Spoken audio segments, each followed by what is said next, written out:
Graça e paz a todos os irmãos que nos acompanham pela comunidade bíblica online, através do meu Facebook. Eu sou o pastor Gilberto Rebouças e nós vamos hoje celebrar a ceia do Senhor. E convido você a divulgar aí no teu celular, nas tuas redes sociais, e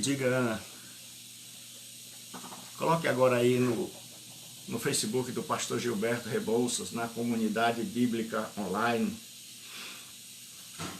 e vamos juntos nesta manhã celebrar a ceia do nosso Senhor Jesus Cristo.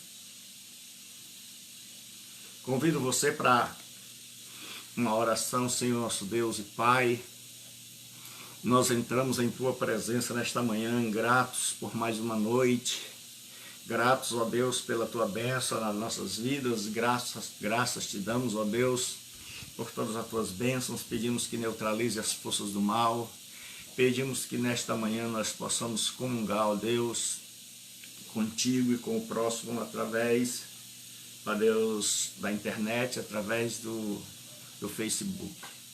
Senhor, que possamos estar juntos em espírito, juntos em coração, juntos em amor, juntos na mesma fé. Pai, sei com cada um de nós pedimos, toma o nosso primeiro lugar, toma a frente em tudo, em nome de Cristo. Amém e amém. O apóstolo, profeta Isaías, nós vamos meditar hoje no capítulo 53 do livro do profeta Isaías. Se você tem uma Bíblia em mãos, abra sua Bíblia no livro do profeta Isaías, no capítulo de número 53. Isaías 53. Livro do profeta Isaías, capítulo 53, para nossa meditação nesta manhã. Abra comigo a sua Bíblia no livro de Isaías, capítulo 53. Nós vamos ler. Quem deu crédito à nossa pregação e a quem se manifestou o braço do Senhor, porque foi subindo como renovo perante ele, e como raiz de uma terra seca, não tinha parecer nem formosura, e olhando nós para ele, nenhuma beleza víamos para que o desejássemos. Era desprezado e o mais indigno entre os homens, homem de dores, experimentado nos trabalhos, e como de quem os homens escondiam o rosto. Era desprezado e não fizemos dele caso algum. Verdadeiramente, ele tomou sobre si as nossas enfermidades e as nossas dores levou sobre si. E nós o reputamos por aflito, ferido de Deus e oprimido. Mas ele foi ferido pelas nossas transgressões, moído pelas nossas iniquidades. O castigo que nos traz a paz estava sobre ele, e pelas suas pisaduras fomos sarados. Todos nós andávamos desgarrados como ovelhas, cada um se desviava pelo seu caminho. Mas o Senhor fez cair sobre ele a iniquidade de nós todos. Ele foi oprimido, mas não abriu a sua boca. Como um cordeiro foi levado ao matadouro, e como ovelha muda perante os seus tosqueadores. Ele não abriu a boca.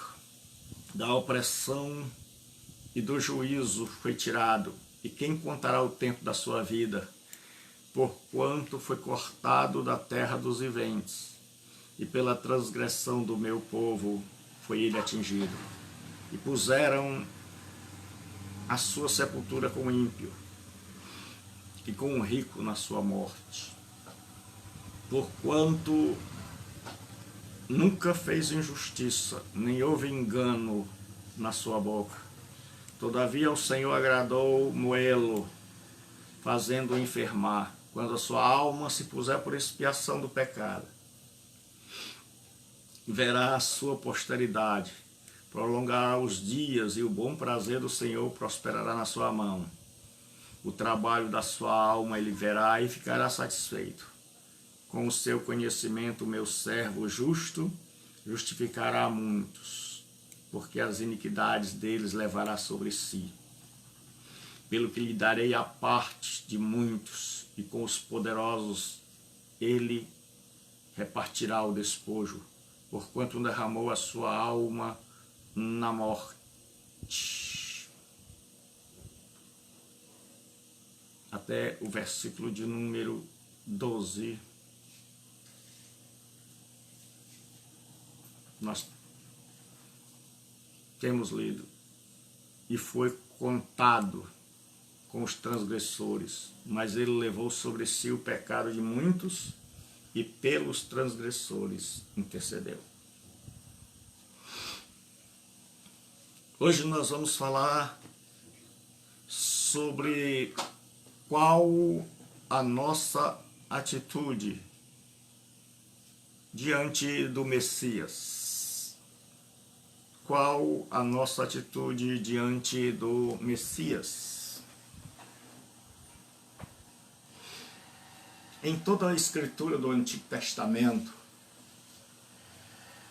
há uma promessa que, como um fio, como um riacho pequeno, que vai se transformando em um rio caudaloso, perpassa, ultrapassa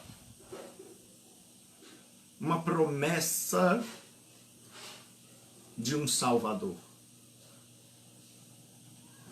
No contexto judaico, hebraico, este Salvador era chamado de Messias.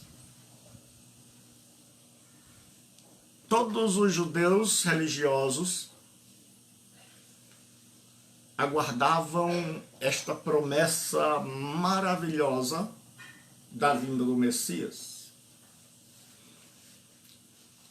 E Isaías é chamado de profeta messiânico,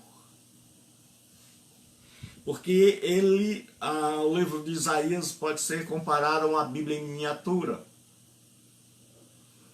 Até o capítulo 39 é uma parte, do capítulo 39 ao 66 é outra, então são 27 livros depois. Como a Bíblia tem 39 no Velho, no Antigo Testamento, e 27 no Novo.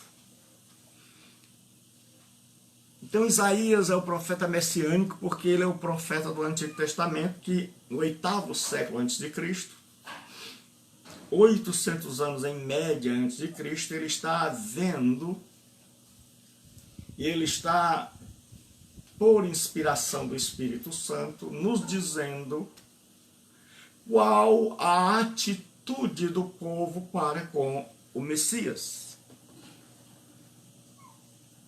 Não diz, não existe na Escritura do Velho Testamento a expressão Yeshua HaMashiach.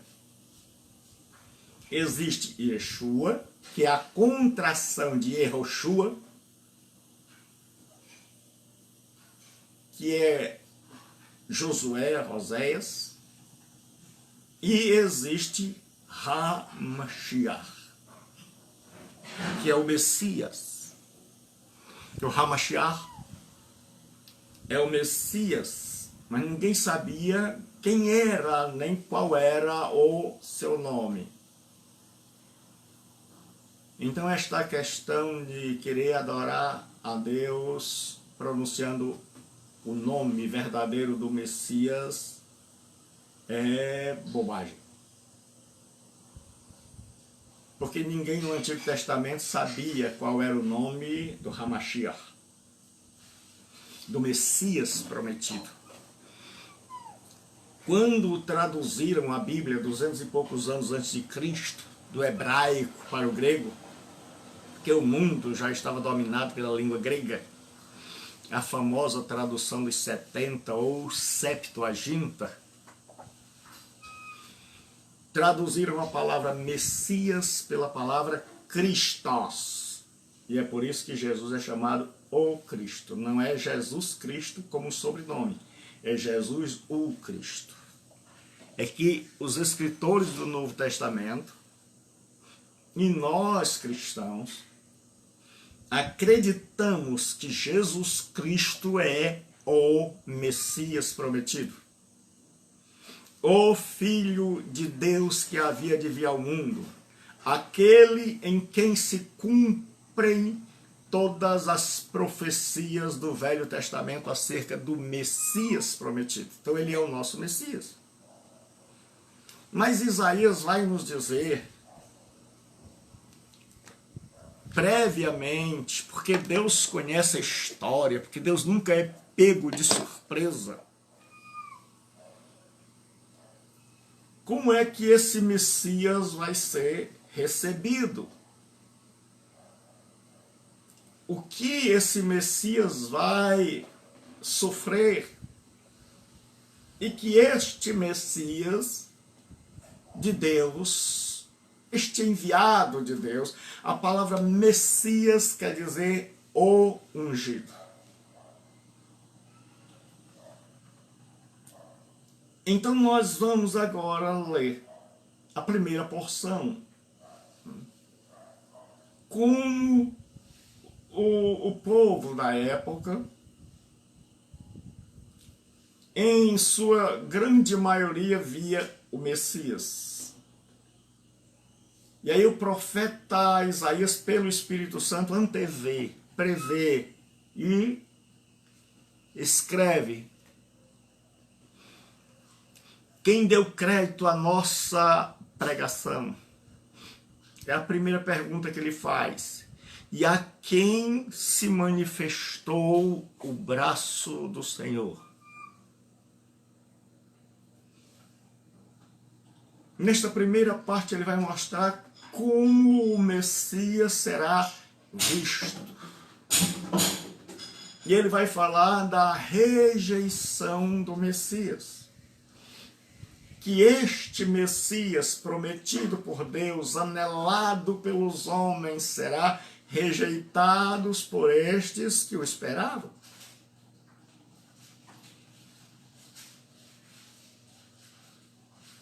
E ele faz duas perguntas. Quem deu crédito à nossa pregação? Quem acreditou? E a segunda é a quem se manifestou o braço do Senhor, que é Jesus Cristo, o Messias.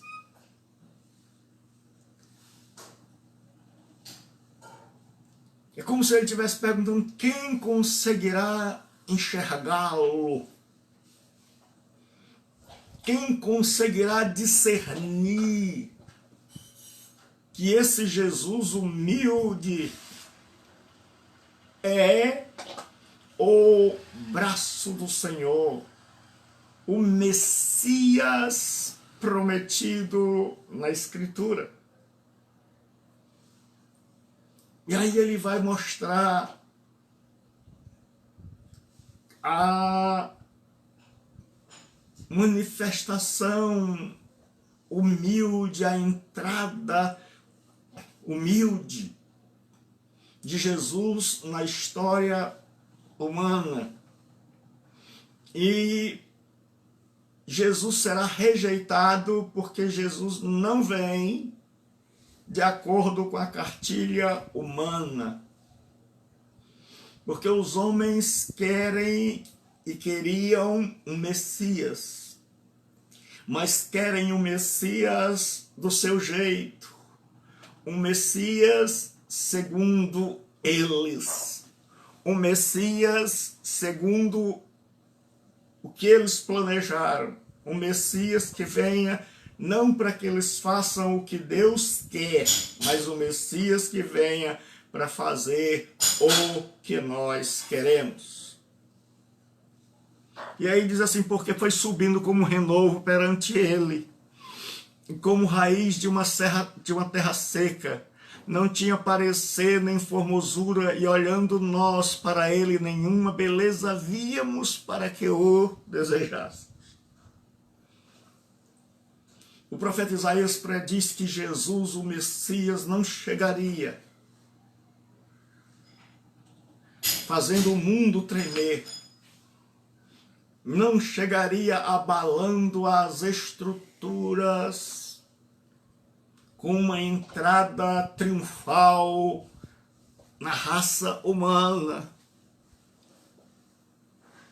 Mas ele diz que ele vem com uma esperança.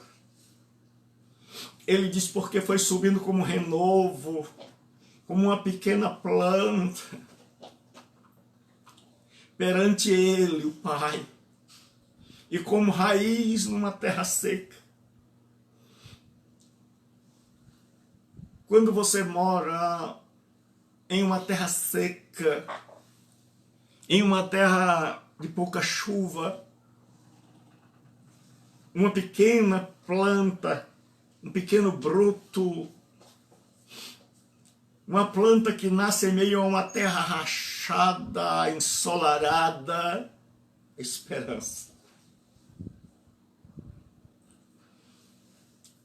E Isaías prediz que Jesus vem subindo, vem entrando, adentrando, perpassando a história humana como um renovo, como uma plantinha que vai nascendo e trazendo esperança de saciar a fome, e trazendo esperança de sombra. E ele diz, e como raiz de uma terra seca, ele é forte.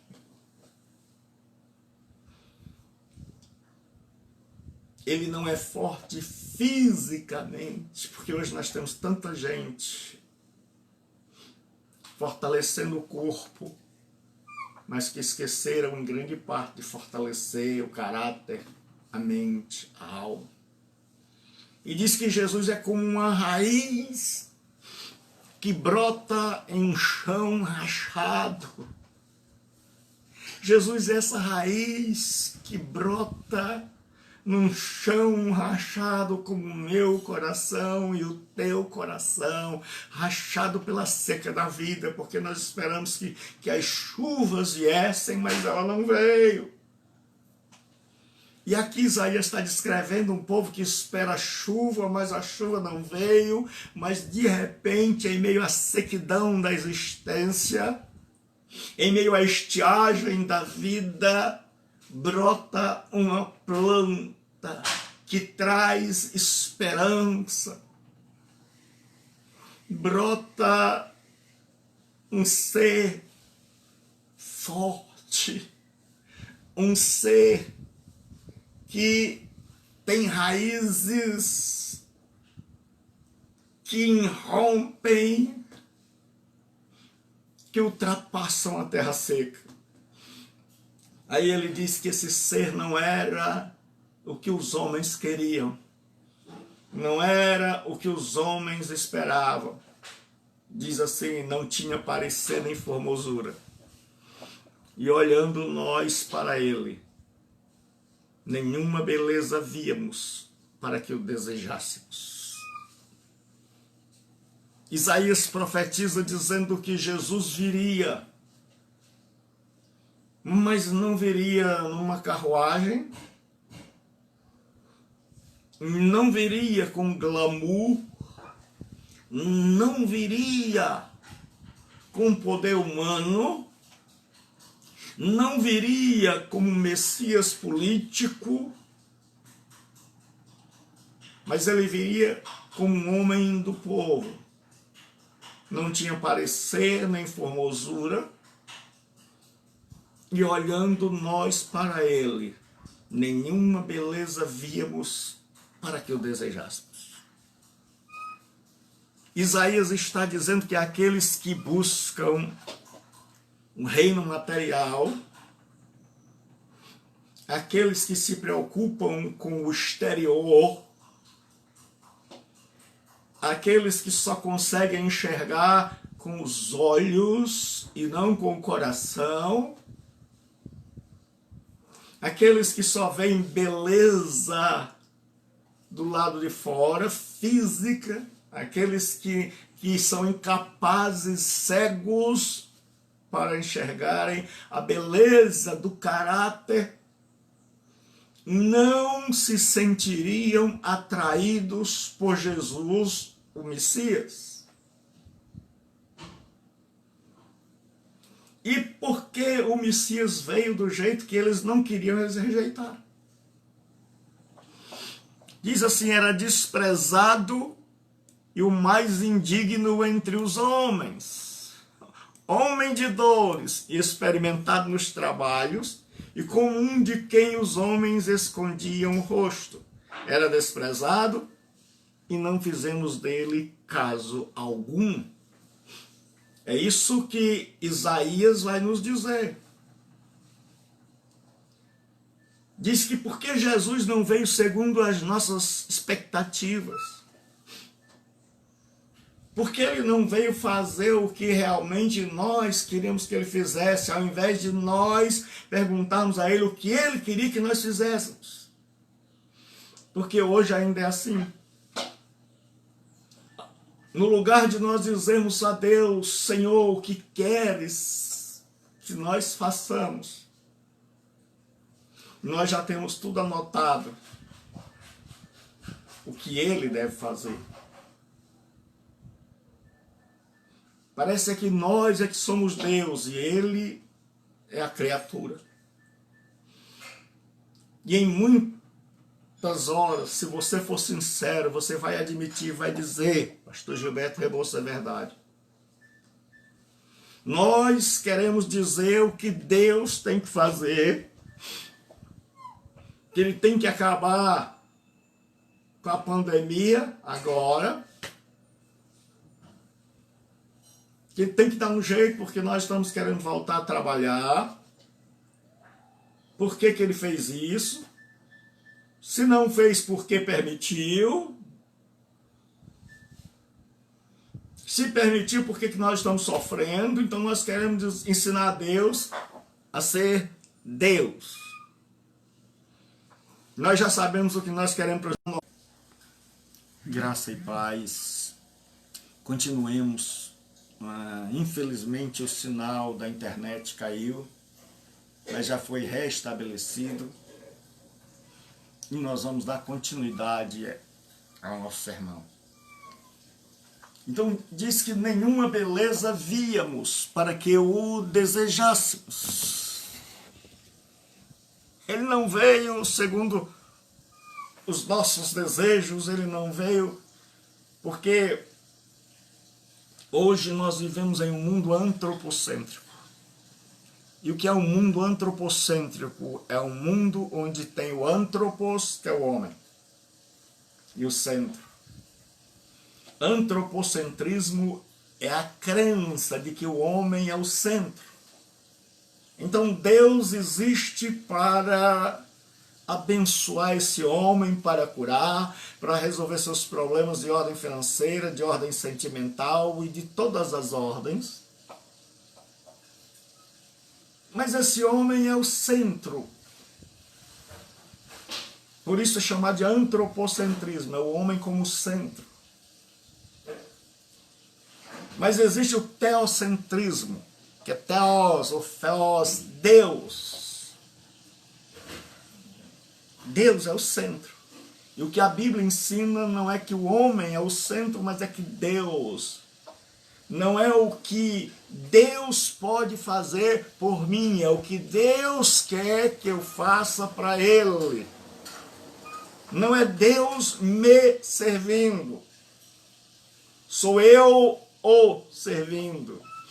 Não é Deus à minha disposição, segundo as minhas regras, mas sou eu. Somos nós à disposição de Deus, seguindo as suas regras. E porque os homens não conseguiam ver o interior, porque os homens não olhavam para o caráter, porque os homens estavam autocentrados e individualizados, não conseguiram enxergar em um homem simples, em um homem que transitava entre o povo, em um homem que vivia a vida semelhante a deles, com exceção do pecado, o Messias prometido. Porque hoje, quando a gente pensa em Salvador, pensa em homem que tem uma capa vermelha, que voa, ou como um homem que atira teias de aranha. Mas o Messias não andava assim. E aí Jesus vem e diz, por que ele não se enquadrou no nosso perfil? E tem um monte de gente que não crê em Jesus Cristo porque Jesus não se enquadrou no seu perfil. Porque ele não é e nunca será aquilo que você quer. Somos nós que temos que ser o que ele quer. Ele não vai se enquadrar no seu perfil, na sua filosofia, ó filósofo. Ele não cabe na sua cabeça. Por mais que você tenha estudado, jamais compreenderá a beleza de Jesus Cristo se não tiver a graça do Espírito Santo de vê-lo em sua interioridade, em vê-lo em seu caráter.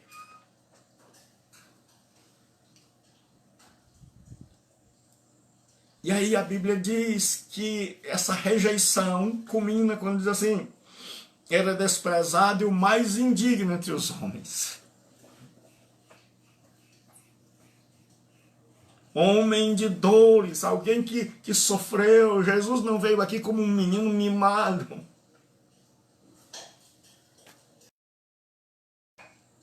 E experimentado nos trabalhos, alguém que dava duro de sol a sol. E como de quem os homens escondiam o rosto. Era desprezado e não fizemos dele caso algum. Ele não veio com ricas vestes.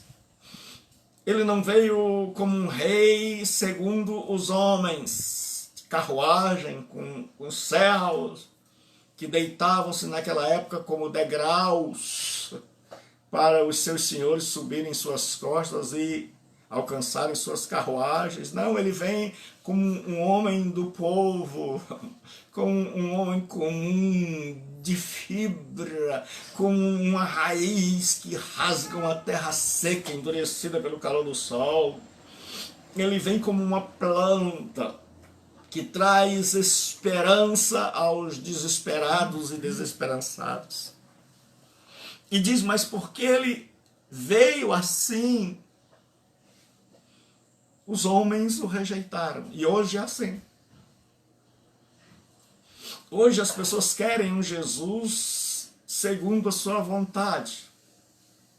Um Jesus que aceite todo tipo de pecado. Um Jesus que aceite todo tipo de infâmia. Um Jesus que seja só amor. Um Jesus que tolere.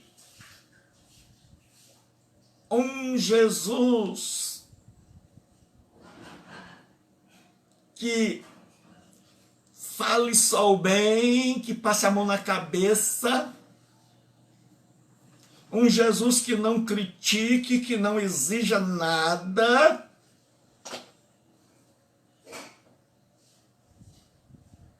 E porque o Jesus da Bíblia é completamente diferente desse Jesus que se tem por aí, até mesmo no meio da cristandade, as pessoas o rejeitam. Esse não serve. Porque esse diz, se alguém quiser vir após mim, negue-se a si mesmo, negue-se aos desejos, aos prazeres, à sua vontade, reconheça que o seu caminho não é o caminho de Deus, tome a sua cruz. E tomar a cruz não quer dizer carregar um marido bêbado, tomar a cruz não quer dizer viver com um filho que usa droga, que faz sofrer. Tomar a cruz é o que Jesus fez, não invente coisa. Tomar a cruz, quando Jesus tomou a cruz, ele colocou em seus ombros e morreu sobre ela. E quando Jesus diz, negue-se a si mesmo, tome a sua cruz, suba ao Calvário e morra com ele. É engraçado quando o povo vai para Israel, só filma um monte de sinais, você não vê ninguém com a foto, nem ninguém lá no Calvário, dizendo, nós estamos direto do Monte Calvário transmitindo. O Calvário traz horror, porque o Calvário é coisa que ninguém quer, porque o Calvário mostra a feiura, a hediondez dos nossos pecados, porque o Calvário é algo que nos humilha, porque o Calvário é algo que mostra a grandeza de Deus, a bondade de Deus e a feiura do pecado meu e seu. E os homens rejeitaram Jesus. Ora, esse Jesus, Messias rejeitado,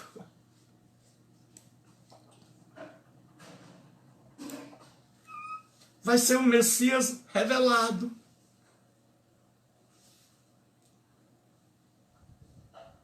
O profeta vai dizer, mas, conjunção adversativa, o contrário de tudo que era antes.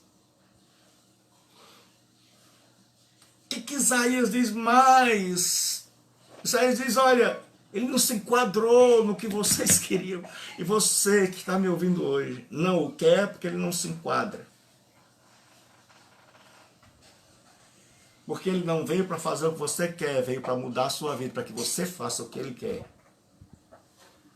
Porque Jesus Cristo não está procurando pessoas que o buscam para que ele faça o que elas querem. Está procurando pessoas que estão dispostas a abrir mão de suas vidas, a negarem-se a si mesmos, a subirem no Calvário, a morrerem para este mundo. E a estarem dispostas a serem perseguidas, humilhadas, a viverem uma vida comum, mas fazendo a vontade de Deus. E aí o que me chama a atenção, mas verdadeiramente ele tomou sobre si as nossas enfermidades e as nossas dores levou sobre si. Isso aqui é o que a gente chama na teologia de paralelismo sinônimo. Os judeus usavam duas linhas, a linha de cima ele dizia uma coisa, na linha de baixo ele dizia a mesma coisa com palavras diferentes, mas que eram sinônimas. Ele diz assim, na linha de cima, ele tomou sobre si as nossas enfermidades. Na linha de baixo, levou sobre si. Enfermidade e dores. Tomou as nossas enfermidades, levou sobre si as nossas dores. Vejam que é a mesma coisa. O profeta Isaías diz, mas as nossas dores, o pecado que é a raiz, que é a fonte de onde brota, porque o grande problema é que a maioria das pessoas não conhece e não sabem o que é pecado. Pensam que pecado é roubar, matar, mentir. Isso não é pecado. Isso são sintomas sintomas do pecado. Vou repetir, isso não é pecado, isso são sintomas do pecado. O pecado é uma doença da alma, que desde os nossos primeiros pais, quando eles resolveram andar sem Deus e dizer, Deus, fique aí no seu lugar, que nós sabemos como nos conduzir, nos pautar e nos portar aqui na terra, porque nós agora somos referência.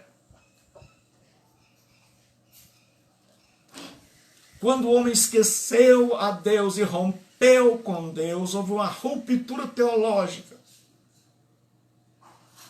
O homem e Deus agora estão em desarmonia. E Deus diz, no dia que você comer, morrerá. No dia que comer desse fruto, morrerá. E quando Adão comeu, morreu. Está separado de Deus. É zumbi. Vive pelos instintos. Não consegue enxergar o espiritual, por isso não pode ver o Messias. E aí, porque está enfermo na alma, envenenado na alma, azedado na alma, corrompido na alma, tudo que faz está maculado. Aí mente, rouba, mata. Mas mata porque o coração manda matar. Mas mente porque o coração manda mentir. Porque agora a natureza humana, desde o pecado, ela ficou enfermada. E porque ela está adoecida, pervertida, não é mais do jeito que saiu da fábrica de Deus. Porque o pecado se alojou dentro da nossa alma. O que acontece? O homem mata, o homem rouba, o homem é egoísta, o homem pensa só nele. Por isso não adianta parar com o roubo, parar com as coisas, se não mudar a alma. Não adianta prender, melhor dizendo. Não adianta fechar os antros de pecado, porque o homem vai continuar pecando aqui. Ele vai continuar pecando aqui, porque ele tem sede de pecar.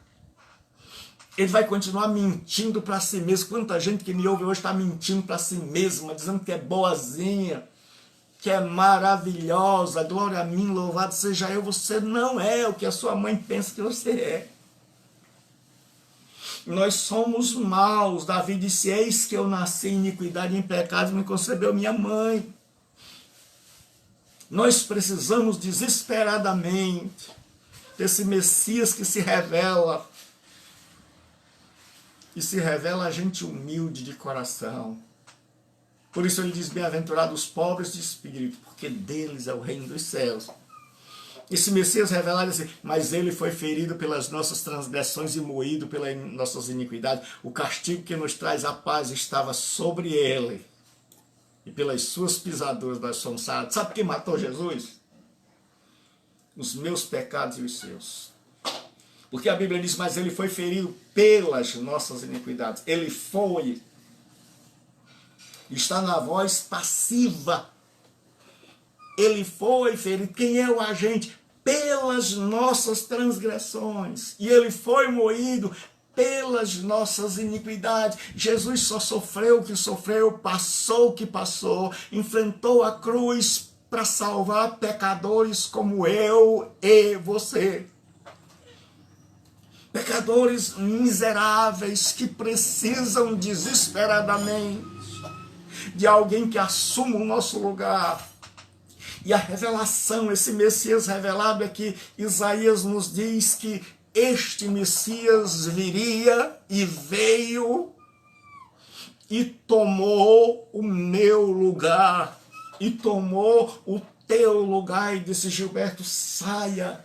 Aquela cruz era minha, aquela cruz era sua, aquela cruz era nossa, mas ele tomou a minha cruz, ele assumiu o meu, e Deus desferiu sobre ele o juízo que era para mim, o castigo que me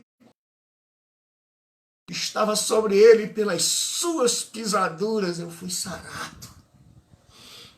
Você pode ser sarado, porque Deus resolveu desferir, não em nós, mas nele. E todo aquele que nele crê não experimentará mais o juízo de Deus, porque Deus não julga duas vezes. Por isso o apóstolo Paulo diz: nenhuma condenação há para os que estão em Cristo Jesus. Porque se Jesus já pagou, então eu sou perdoado. Porque se eu creio, se eu clamo a Ele por perdão, aí diz assim, todos nós, qual era o estado? Olha o que diz. Todos nós andávamos desgarrados como ovelhas, cada um se desviava pelo seu próprio caminho. Esse Messias revelado vai mostrar como é que nós estávamos. Ele diz, todos nós andávamos como ovelhas. Não existe animal mais bobo do que ovelha. Não existe animal que precise ser mais conduzido do que a ovelha. Ele diz, como ovelhas. Cada um se desviava pelo seu próprio caminho. Cada um escolheu o que era certo, o que era errado. Cada um criou diretrizes, normas, parâmetros, criou uma ética, criou uma moral, o que é certo, o que é errado para cada um. Por isso nós vivemos numa sociedade relativista, onde tudo depende. Por isso nós vivemos numa sociedade que não há certo, nem há errado, onde as pessoas dizem o que é certo para você pode não ser certo para mim. Por quê? Porque nós estamos desviados como ovelhas, porque com Deus existe o certo e o errado. Porque com Deus não é uma sociedade relativista. Porque com Deus é uma sociedade onde tem absolutos, onde tem certo e errado, onde tem o que eu devo e o que eu não devo fazer, onde tem o que eu posso e o que eu não posso, onde eu sou livre, uso a liberdade para praticar libertinagem. Porque liberdade não é poder e fazer tudo. Liberdade é poder fazer tudo, mas ter domínio e controle para não fazer o que é mal, para não fazer o que é prejudicial nem a mim, nem ao próximo. Isto é liberdade. Paulo diz, todas as coisas me são lícitas, mas nem todas as coisas me convêm. Aí ele diz assim, cada um se desviava pelo seu caminho, cada um fez seu caminho. Por isso que nós temos hoje tantas realidades, tantos caminhos. E ainda se diz assim, todo caminho leva a Deus.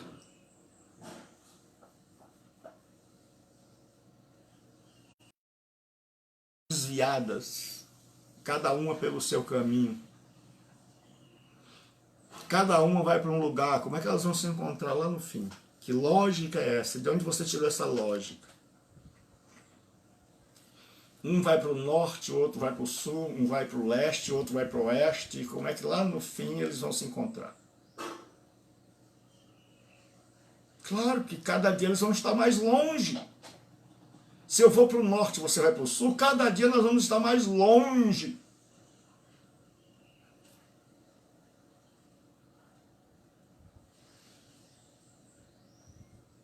É por isso que nós estamos cada dia mais longe de Deus. Aí diz assim, mas o Senhor fez cair sobre ele a iniquidade de nós todos. A minha dívida, a tua dívida, Jesus Cristo levou sobre si. Ele foi oprimido a boca, como um cordeiro, foi levado ao matadouro e como uma ovelha muda perante os seus tosqueadores. Ele não abriu a boca. Ele não se defendeu.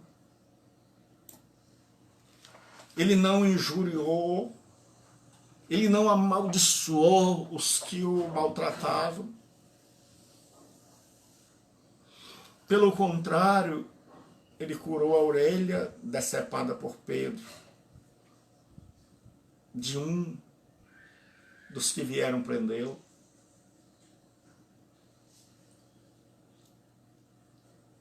Ele não revidou quando com bofetadas o diziam salve Cristo. Ele não guardou mágoa daqueles que o chicotearam, nem daquele que teceu a coroa de espinho. E quantas vezes nós que nos dizemos cristãos, seguidores do Cristo, guardamos mágoas por pequenas coisas. E diz, ele não abriu a boca. Ele não se defendeu. Porque ele assumiu a minha culpa e a sua culpa. E quando ele não abre a boca, ele está dizendo que nós somos culpados, não tem desculpa. E que ele está assumindo a nossa culpa calado. Porque eu não tinha desculpa. Porque você não tinha desculpa. Ele fica calado porque ele está ali no meu lugar e no teu lugar. Ele sabe que nós não temos defesa. Ele sabe que alguém tem que pagar por nós a nossa conta. A ação e do juízo foi tirado. E quem contará o tempo da sua vida? Porquanto foi cortado da terra dos viventes, e pela transgressão do meu povo foi ele atingido. Isaías faz questão de enfatizar que tudo o que aconteceu a Cristo foi por nossa causa.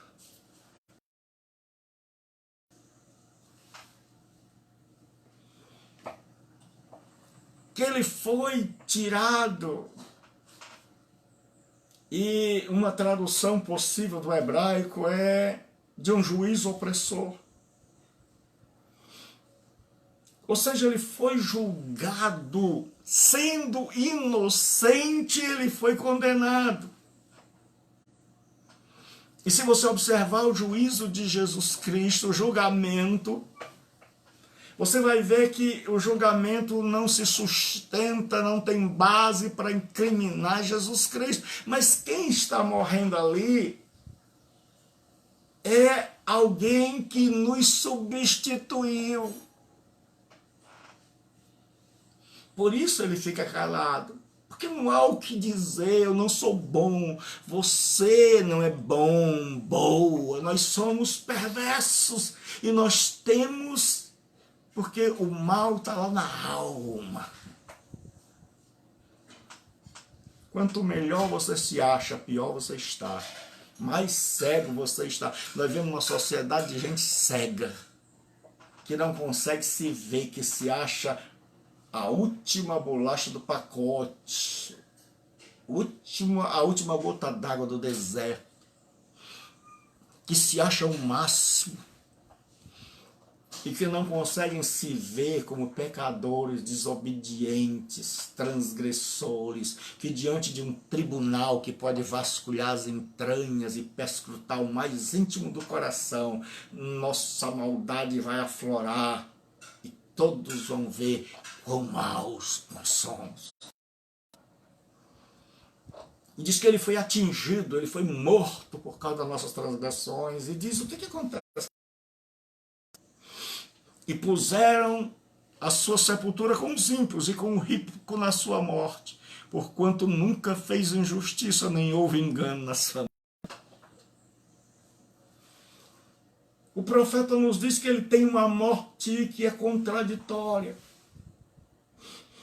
Ele nunca fez injustiça, não houve engano na sua boca. Mas ele foi morto e deram-lhe a sepultura com os ímpios.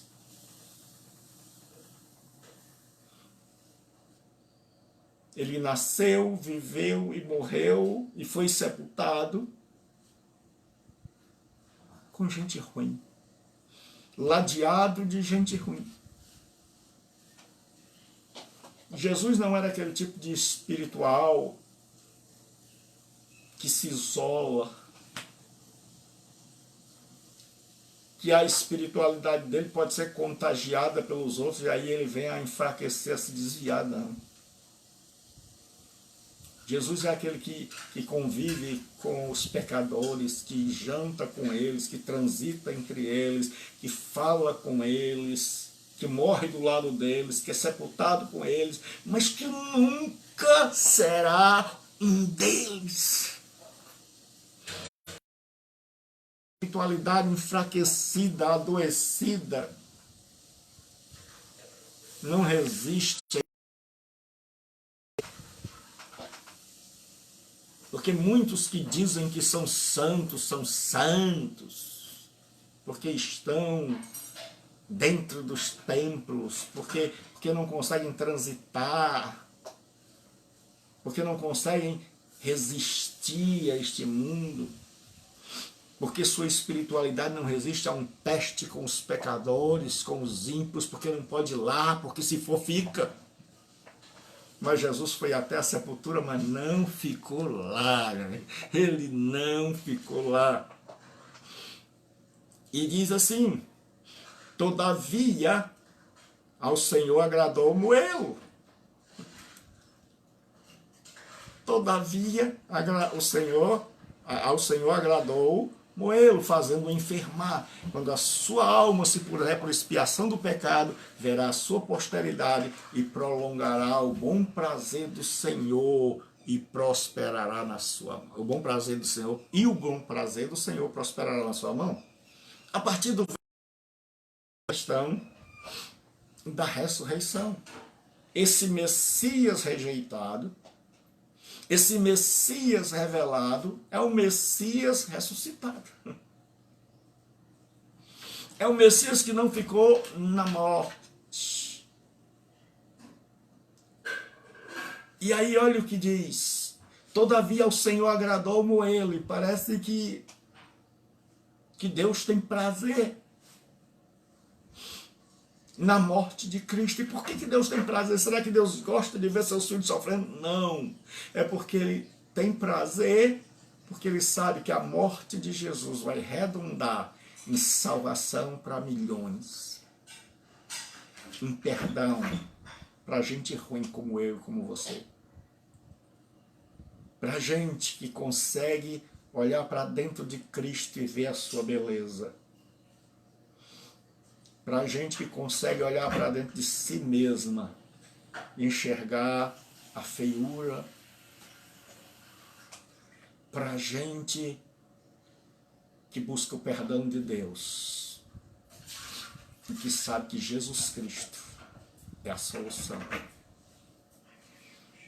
Diz assim: quando a sua alma se puser por expiação do pecado, verá a sua posteridade, prolongará os seus dias, e o bom prazer do Senhor prosperará na sua mão. Diz que esse Jesus, Messias, que morreu, vai ver o fruto do seu trabalho. Se ele vai ver o fruto do seu trabalho, é porque ele vai ressuscitar.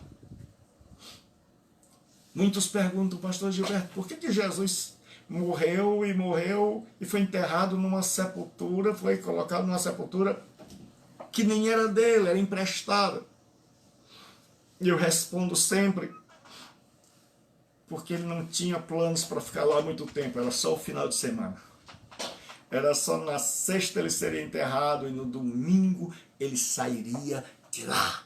Porque Jesus não tem planos, não tinha planos de ficar na sepultura, e não é o que a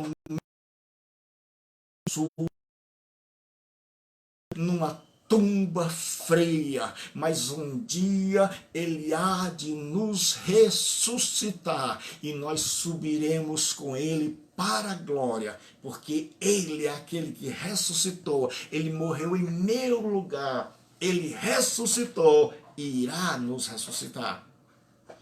E diz assim no versículo 11: o trabalho da sua alma ele verá. Tá bom. Voltou a internet. Voltou? Então, meus irmãos, diz o seguinte: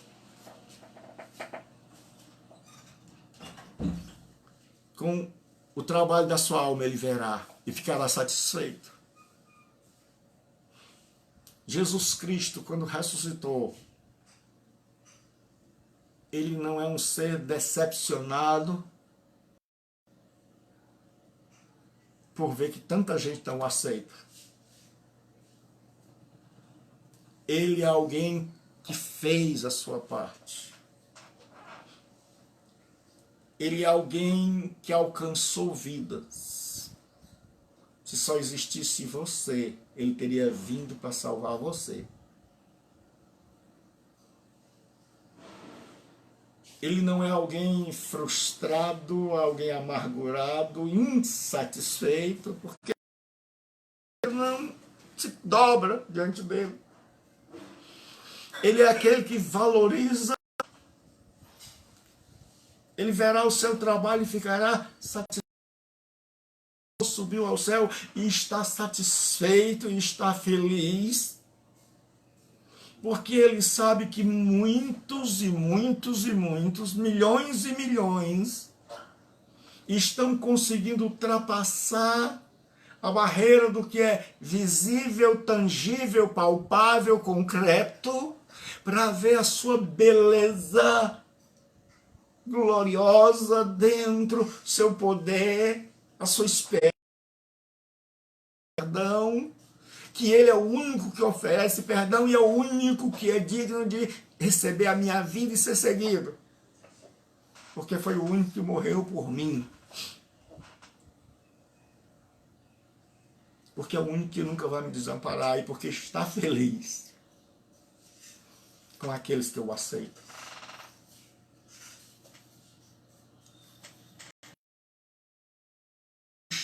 Porque as pessoas dizem,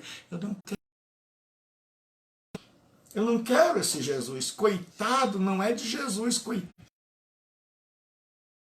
E feliz daquele que consegue enxergar Jesus como o seu Salvador, como maravilhoso.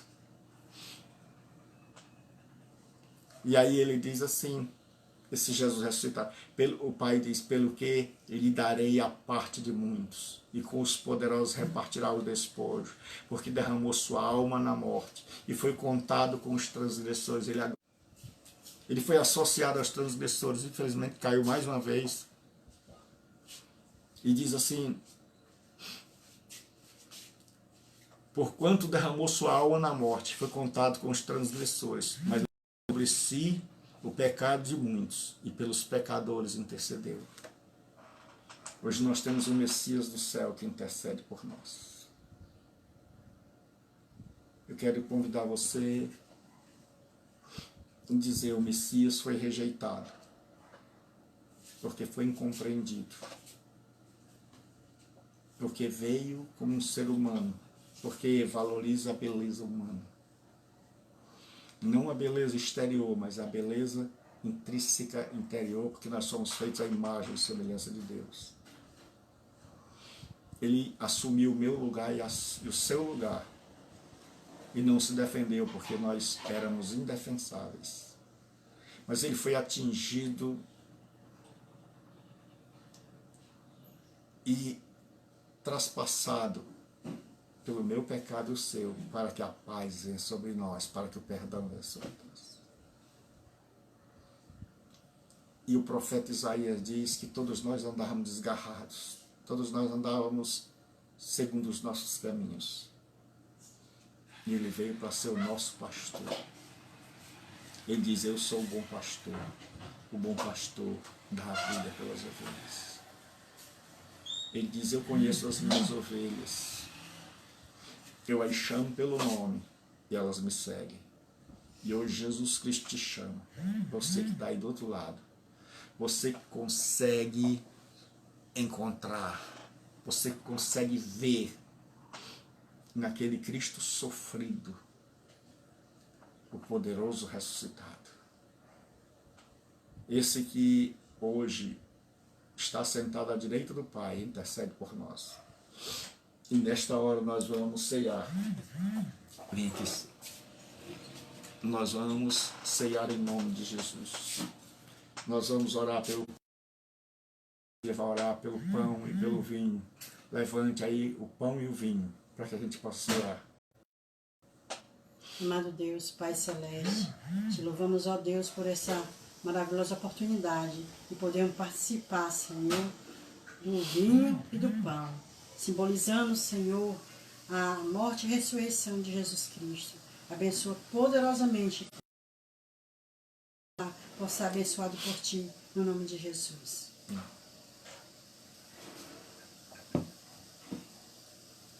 A Escritura Sagrada diz que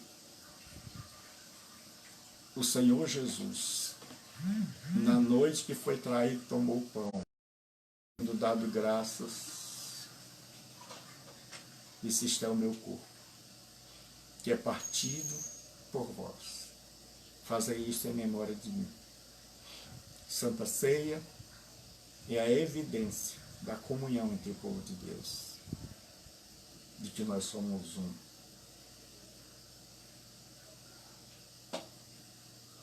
E hoje nós vamos ceiar. E você vai tomar o pão.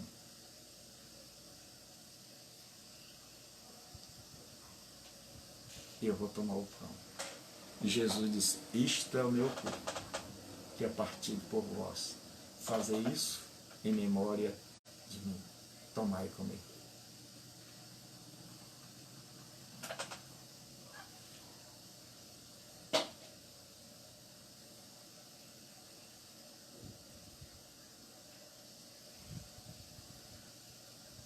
Aleluia, glória a Deus. Louvado seja o nome, Senhor. Santo é o teu nome, Pai. Bendito seja Deus. Aleluia.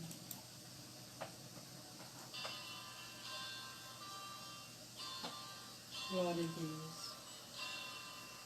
Santo é o Senhor dos Exércitos. Aleluia. Depois de ceiar, o Senhor Jesus tomou o cálice e disse: "Isto é o meu sangue, o sangue da nova aliança, derramado por muitos para o perdão dos pecados. Bebei dele todos." Nós vamos agora tomar. Tome o cálice, pegue o cálice e tome agora comigo e com a Cecília, em nome de Jesus.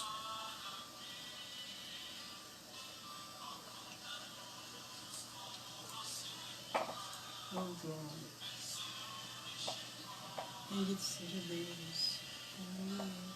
Santo é teu nome, Jesus. Oh, glória a Deus. Santo é Deus.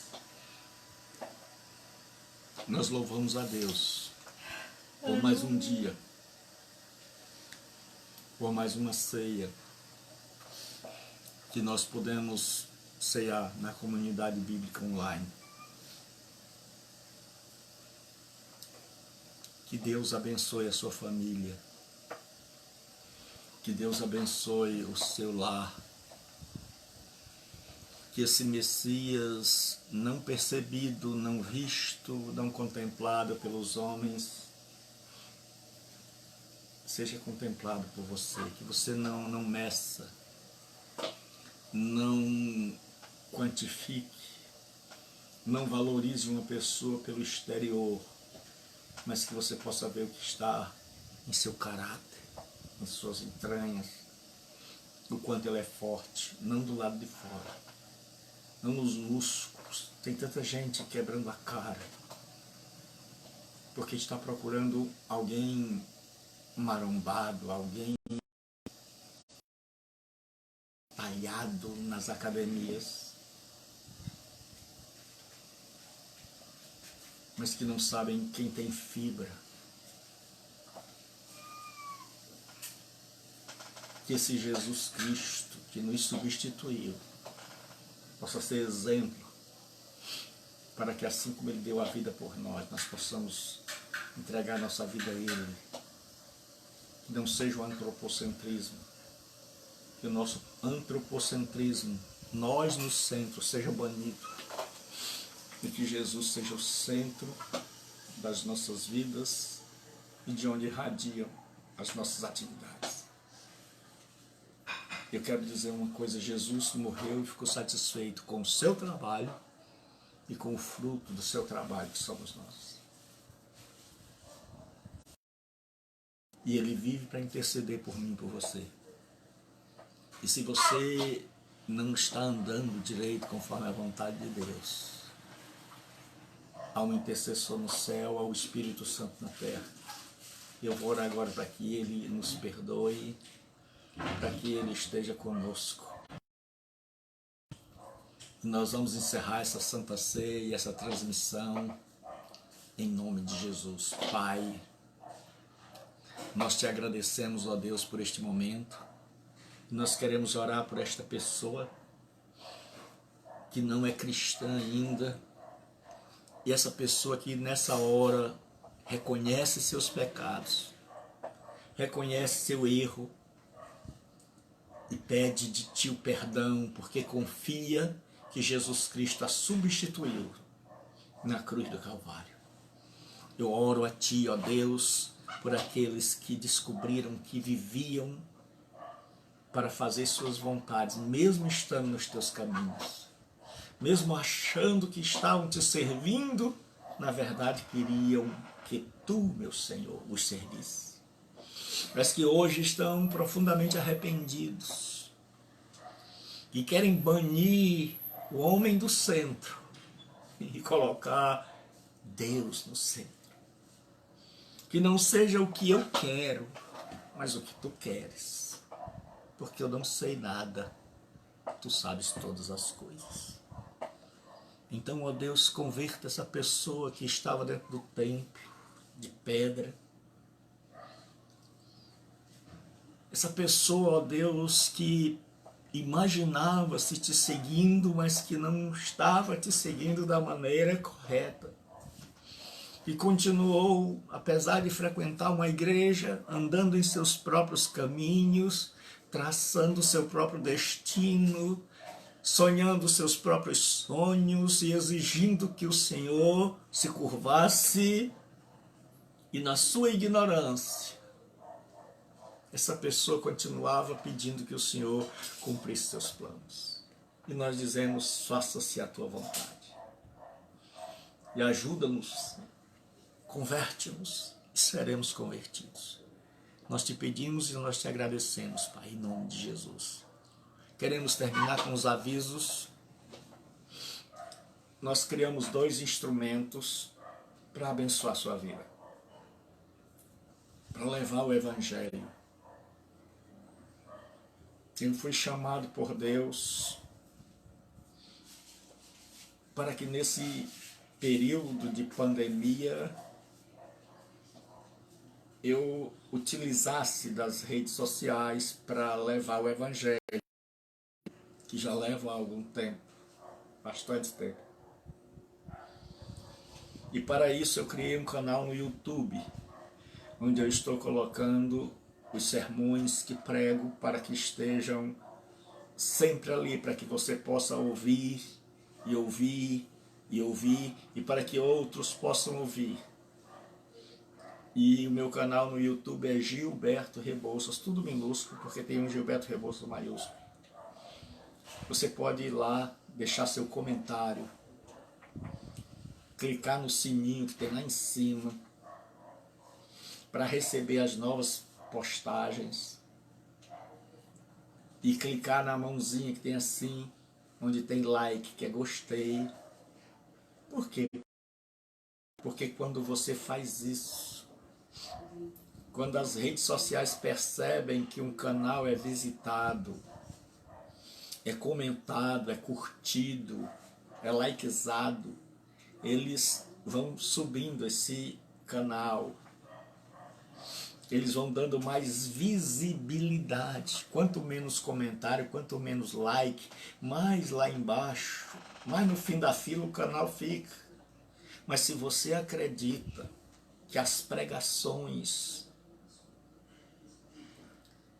se você acredita que Deus me chamou, então me ajude a levar, me ajude comentando, colocando no sininho, deixando lá seu like, para que a rede social possa ver interessadas nisso aqui, e elas, quando você ligar o celular, quando você entrar no Facebook, quando você entrar no Instagram, tá lá aquela página aparecendo, porque ela está sendo muito curtida.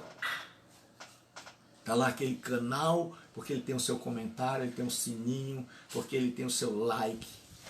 Então vamos encher aquela página, vamos colocar bastante like lá, naquela mãozinha que tem assim. E se você quer se inscrever no canal, se inscreva. E o segundo instrumento é uma página que eu criei dentro do meu Facebook. Você vai ver no meu Facebook, Gilberto Rebouças, você bota Gilberto Rebouças, vai ter assim, Comunidade Bíblica Online. É uma igreja dentro da sua casa. Por isso nós estamos celebrando a ceia. Então lá, você vai lá na página e curte, porque quando você curtir, tudo que acontece vai lá para você, é avisado a você. Deixa nessa ceia. Faça uma avaliação, porque nós temos poucas avaliações. Faça uma avaliação. Pastor, como é uma avaliação? Diga como está sendo esse canal para você. Então vai lá, faz uma avaliação. Vai lá, dá uma curtida. Assim que é a primeira página. Tem assim, curtir, compartilhar. Parte da comunidade bíblica online, é só seguir. Pastor, como é que eu faço parte da comunidade bíblica online? É só seguir. Então vai lá e vamos colocar essa página lá em cima, para que muita gente possa ver, para que o nome de Jesus seja glorificado, para que nós possamos, esse momento de quarentena general, de onde nós mandamos a palavra de Cristo, que o amor de Deus nosso Pai, a graça do Senhor Jesus e a comunhão do Espírito Santo seja com todo o povo de Deus. Amém. Hoje, 8h30, pregando mais uma vez. 8h30 é o nosso momento aqui no YouTube. Que Deus os abençoe. Eu me despeço, por enquanto, pastor Gilberto Rebouças. Amém.